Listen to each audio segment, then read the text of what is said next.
Ворог намагається просунутися вглиб Сєвєродонецька. У місті тривають бої. Про це повідомив керівник Луганської обласної військової адміністрації Сергій Гайдай. За його даними, критична інфраструктура міста знищена майже ущент. 90% будинків зруйновані російськими снарядами. Окупанти несамовито ломляться в наступ, незважаючи на безліч тіл загиблих росіян. Тому на околицях Сєвєродонецька стоїть нестерпний трупний запах, каже Гайдай. За даними Генерального штабу, росіяни прагнуть оточити українських військових неподалік Лисичанська та Сєвєродонецька і намагаються закріпитися у Лимані.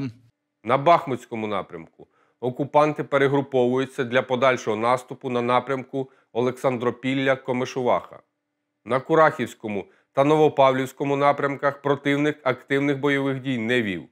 Здійснює вогневе ураження наших військ, зокрема, задіює оперативно-тактичну та армійську авіацію. На Донецькому і Луганському напрямках українські воїни відбили 14 ворожих атак. Перетворено на брухт 2 артилерійські системи, 11 броньованих машин і 10 автомобілів. Бійці протиповітряної оборони знищили 2 крилаті ракети та 3 російських безпілотники «Куб». Росіяни зазнають втрат і на інших ділянках фронту. На Харківщині вдарили артилерією по нещодавно звільненим Руським Тишкам, Черкаським Тишкам, Руській Лозовій, Питомнику, Борщовій та Перемозі. Окупанти перегруповуються для поновлення атаки з Ізюма на Барвінкове та Слов'янськ. Для авіаційної підтримки підрозділів у районі на північ від міста Ізюм противник утримує в готовності до застосування до вертольотної ескадрильї К-52. У рамках логістичного забезпечення та доукомплектування підрозділів, які зазнали втрат, ворог перемістив до тимчасово зайнятих населених пунктів понад 250 одиниць озброєння і військової техніки. Російські окупанти нищать усе на своєму шляху, не гребуючи і релігійними осередками. Так нині виглядає мечеть Бахмута на Донеччині. Вона нещодавно потрапила під ворожий артилерійський обстріл. Місцева мусульманська громада почала зводити мечеть у 2019 році. Золотий купол з півмісяцем установили лише наприкінці січня цього року, за місяць до нової фази війни. Це не вплине на нашу професійну позицію. Так адвокат Емінія Вамілєва прокоментувала свій арешт на 5 діб. Сімферопольський окупаційний суд її та її колегу Айдера Заматова, якому присудили 8 діб арешту, визнав організаторами масових зборів, порушуючи санітарні норми, що нібито створило загрозу поширення коронавірусу. Вони ще восени минулого року біля відділку окупаційної поліції після надання правової допомоги затриманим дали інтерв'ю для медіа і розповіли родичам про заарештованих. Це никоим образом не повлияет ни на нашу человеческую позицию, на наши, будем говорить так, человеческие качества и тем более на нашу профессиональную позицию как адвокатов. Мы оказывали поддержку своим подзащитным, своим доверителям. В настоящее время, несмотря на то, что к нам применяются нормы административного ареста, начинается какой-то день, он закончится, мы также продолжим свою профессиональную деятельность. По завершенні так званого судового засідання адвокатів для відбуття адміністративного арешту відвезли до спецприймачів Сімферополя.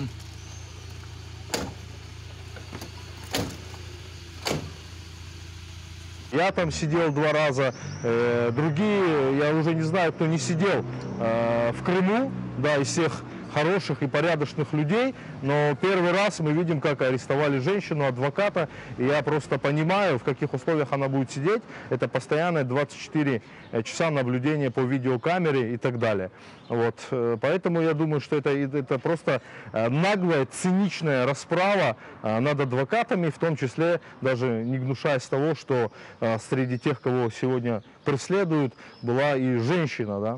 Окупаційні силовики склали адміністративні протоколи на адвокатів через 7 місяців з нібито скоєння правопорушень. Хоча навіть російське законодавство свідчить, що протоколи мали бути складені негайно після скоєння правопорушення. На самом деле прошло более полугода.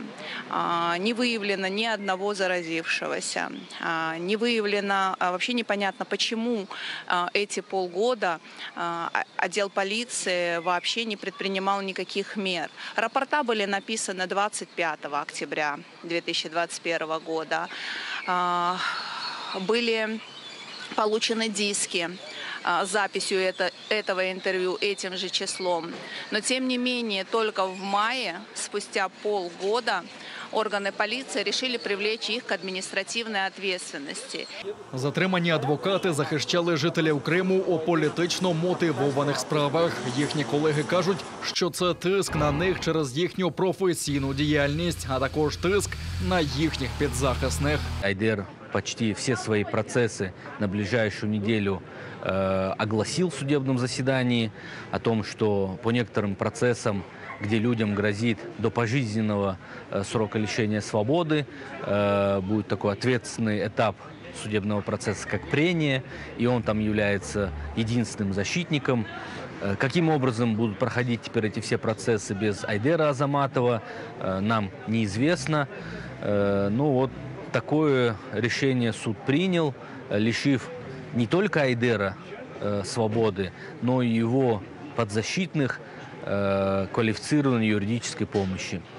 Емінія Вамілєва та Айдер Азаматов були затримані 27 травня перед так званим судовим засіданням, де мали розглянути складений адмінпротокол на адвоката Назіма Шейхмамбетова, затриманого днем раніше співробітниками окупаційного центру протидії екстремізму. Окупаційний суд його також визнав винним у вчиненні такого ж правопорушення та відправив за ґрати на 8 діб. А ще днем раніше окупанти затримали адвоката Едема Сімідляєва і присудили йому 75 тисяч рублів штрафу, нібито за дискредитацію російської армії.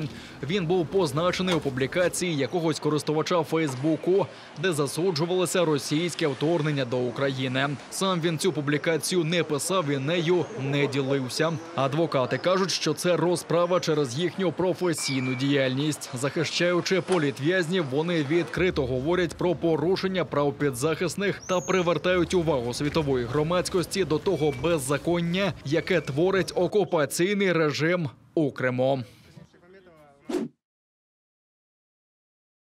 Народні захисники. У соціальних мережах кримські татари розпочали марафон на підтримку незаконно затриманих та оштрафованих 4 кримських адвокатів. Люди з різних куточків Криму викладають знімки, де в руках тримають світлини переслідуваних захисників та гасла на їхню підтримку. Записують відеоролики зі словами подяки за їхню роботу. Мы против этих всех задержаний адвокатов, которые наш народ защищает, несмотря ни на что, ни на свой страх, и теперь же взялись за наших адвокатов. Мы всех адвокатов, всех, которые защищают наш народ, мы поддерживаем и будем поддерживать их. Сейчас взялись за адвокатов, за правозащитников, штрафуют 75 тысяч штраф одному из адвокатов. 2 из адвокатов по 8 суток. И нашей женщине, Эмиле, и мне, ей 5 суток. Это непостижимо. Это люди, которые защищают конституционные права граждан Крыма, мусульман Крыма, крымских татар. У Криму невідомий спробував підпалити окупаційний військкомат. Це зафільмувала камера спостереження на будівлі. Вночі чоловік прийшов до військового комісаріату окупантів Сімферопольського району на вулиці Сельвінського. Коктейль Молотова жбурнув у вікно, але невдало. Пляшка розбилася об грати. Після спроби підпалу чоловік утік. Ракети «Гарпун» будуть налаштовані на ураження кораблів Чорноморського флоту, зокрема, щоб розблокувати судноплавство. Про таке розповів міністр оборони України Олексій Резніков, перебуваючи в Одесі. Українське узбережжя буде посилено протикорабельними крилатими ракетами «Гарпун» наземного базування. Комплекси надійдуть від королівства Данія. Це було підтверджено після другої зустрічі держав групи «Рамштайн». В залежності від модифікації модифікації ракети «Гарпун» здатні долати до 300 кілометрів над гребнями хвиль. Крім Данії, ракети нададуть Велика Британія та Нідерланди. І я думаю, ще країни приєднаються до цього, скажімо так, продовження постачання нам пасочок пасхальних. І ці пасочки з задоволенням будуть налаштовані якраз до ураження морської компоненти нашого ворога в Чорному морі. Для того, щоб ми нарешті звільнили в тому числі і встановили міжнародно визнаними законами свободу судоплавства. Тому чекаємо, і за крейсером «Москва» на дно Чорного моря підуть ще одні корабліки, і там будуть ще додаткові дайв-споти, дайв-сайти для занурення, куди я всіх запрошую після перемоги, як сам дуже захоплююсь дайвінгом.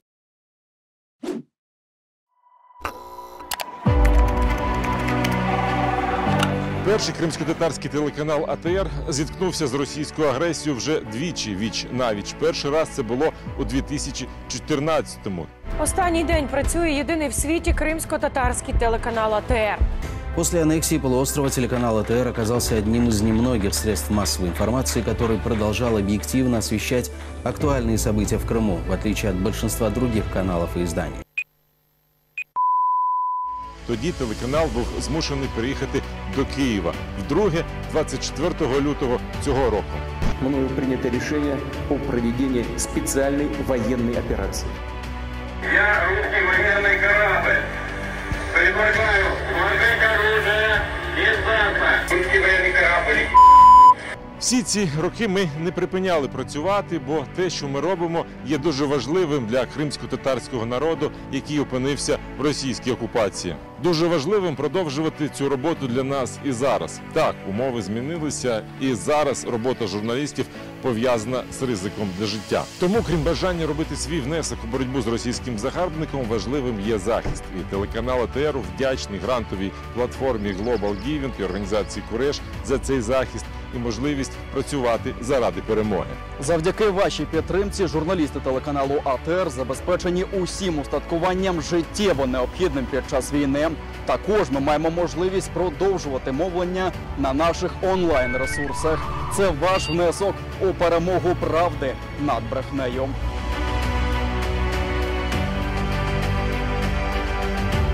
Ми вдячні організації «Куреш» і Global Giving за підтримку, за те, що в ці хвилини ви подали нам руку допомоги і допомогли висвітлювати всі ті події, які сьогодні відбуваються в Україні.